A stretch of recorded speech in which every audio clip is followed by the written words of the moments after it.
Hello everyone, welcome to the Commexis Cast. All the news you need to know from our inbox to yours. Today we're talking about data privacy concerns following a new report of a Google and Mastercard deal from 2017.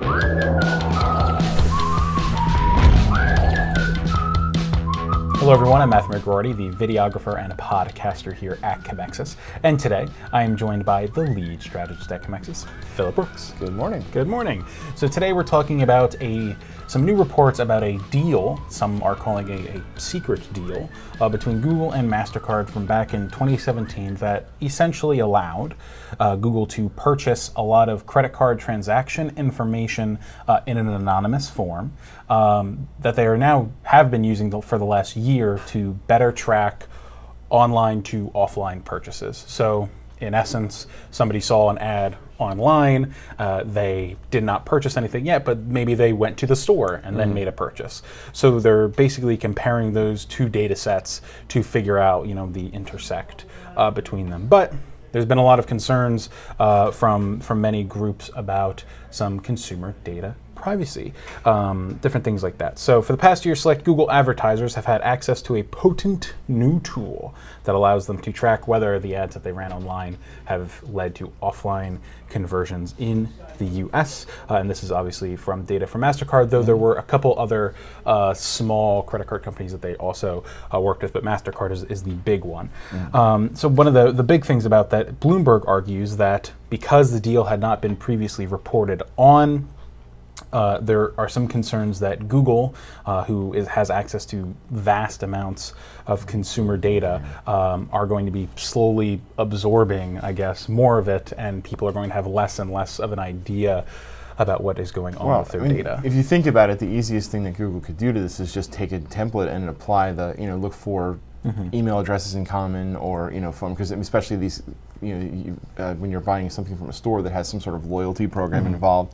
We don't know if that information's in there, but the consumer information that is public, I don't know what exactly is in there, but phone numbers and email addresses may very well be easily applied to that, and then you could then link them to a Google account. But the important thing to remember about this deal is simply that Google is looking for alternative path to purchase models to show the value of online ads, to show that they do bring people into the store, and we do know from statistically speaking, that a large percentage of people that do view something online do then go into a store the next day and make that purchase. But unfortunately, we don't have that link between those two pieces of data to understand maybe why they've decided to not purchase online and go to a physical location. Is it just a time constraint thing? Is it shipping? We don't know that.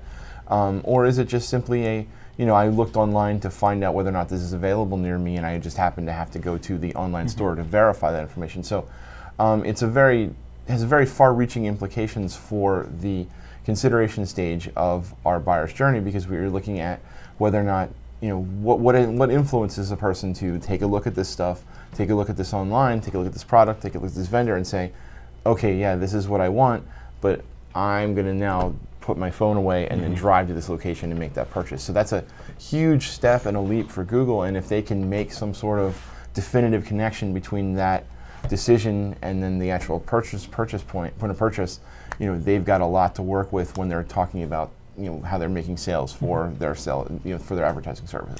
I think you have a great point. There are a couple quotes from Google spokesmen or spokeswomen, and also from a Mastercard spokesperson. So a Google spokeswoman declined to comment on the partnership with Mastercard, but they did address the ad tools. Quote, "Before we launched this beta product last year, we built a new double-blind encryption technology that prevents both Google and our partners from viewing our respective users' personally identifiable information," the company said in the statement. Quote, "We do not have access to any personal information from our partners' credit card and debit cards, nor do we share any personal information with our partners." They also said that you can opt out of ad tracking using Google's web and app activity online console, though some people have argued that is a little bit obtuse of a way to find that and find a way to untrack yourself.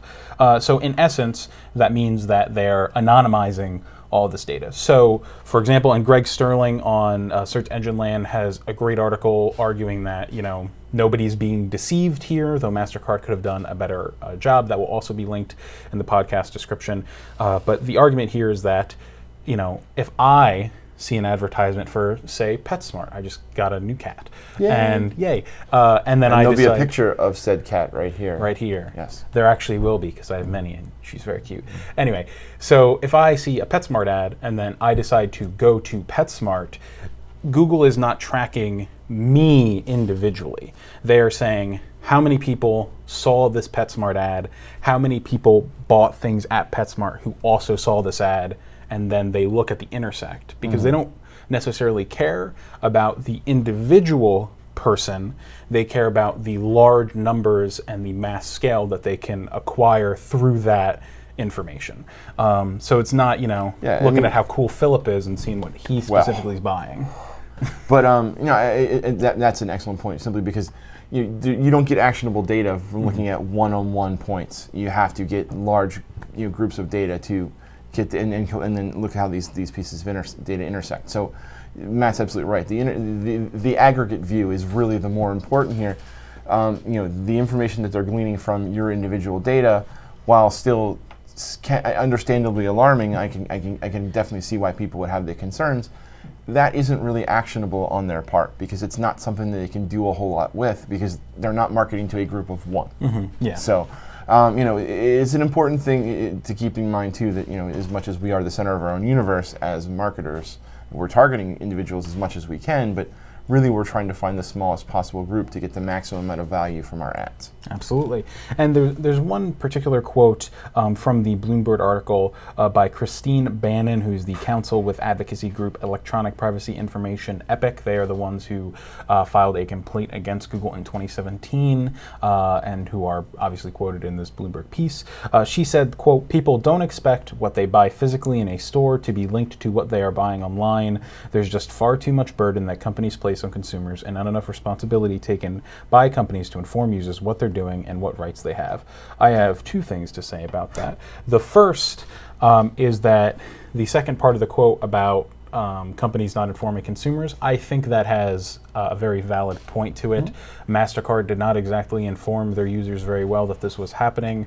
Even Greg Sterling, who was arguing sort of against this idea, said Mastercard definitely could have done better with that. So I'm going to put that aside and go yes. The one thing I do think is not, that does make sense to me, is when you buy something physically in a store, it's being tracked somewhere. Even if it's not being tracked directly online, if I have, for example, a Target loyalty card or something like that, maybe not Target, I don't know if they have loyalty cards, but you get what I'm saying. If you have a loyalty card from somewhere, that data is being tracked anyway. And remember too, there's a logistics algorithm for the most part for these retail locations. So if a certain item sells a certain amount of volume, they know that needs to be the amount that they need to keep on hand needs to be increased. So they can make that connection as well. Simply, they see a lot of people, a large amount of search history for an item, then they show this item's being sold a lot in this particular area, then that's given them enough of an insight to be able to understand that that's where this traffic is originating from, and here's where these people most likely live.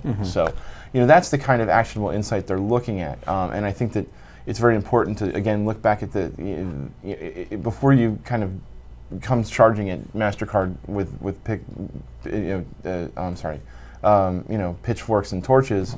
That there's a lot of caveat emptor with a lot of these deals with credit cards and stuff.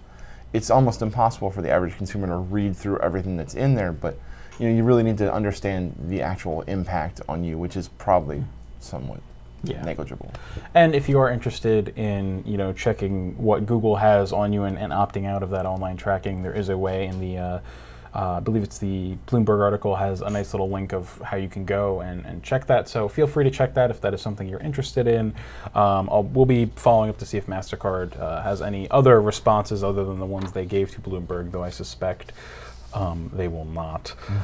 Well, thank you everybody for tuning in to today's episode of the Commexis Cast. Check us out next time for more of the latest trending news. Philip, thank you for joining me adjusted to the table today. My pleasure. If you would like to listen to more of us, you can check us out on iTunes Podcast Store, the Google Play Music Store, the Google Podcasts app, TuneIn, Stitcher, and the SoundCloud. If you'd like to watch us in full, you can check us out on YouTube. And if you want to get nice little snippets in your social media feed, please follow us on Instagram, IGTV, Facebook, Instagram, and Twitter. Thank you very much and have a great day.